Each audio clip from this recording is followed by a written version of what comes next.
Ledakan hebat terjadi pada kapal motor KM Citra Anugrah di Pelabuhan Rauf Rahman, Kecamatan Benteng, Kabupaten Kepulauan Selayar, Senin 16 Maret, sekitar pukul 6.30 menit.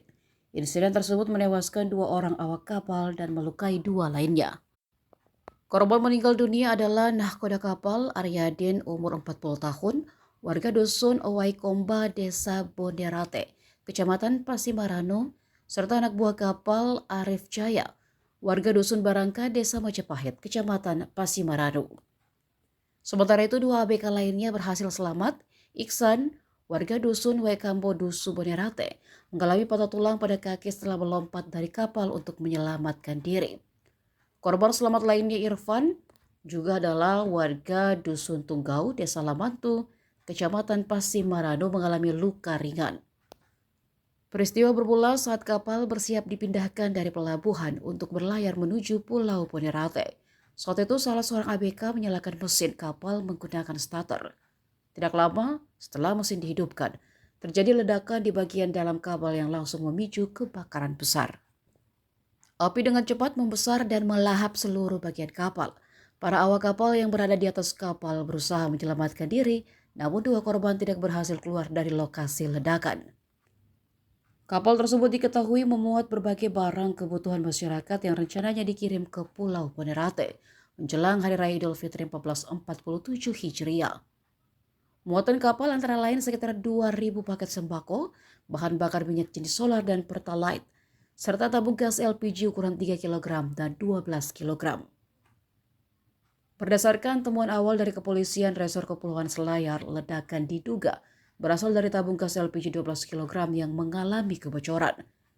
Gas yang keluar diperkirakan tersulut percikan api saat mesin kapal dinyalakan sehingga memicu ledakan dan kebakaran. Jenazah kedua korban telah diserahkan kepada keluarga untuk dimakamkan di Kecamatan Pasimaranu. Pihak keluarga menolak dilakukan otopsi, sementara kepolisian masih melanjutkan penyelidikan guna memastikan penyebab pasti insiden tersebut.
Download Tribun X sekarang, menghadirkan lokal menjadi Indonesia.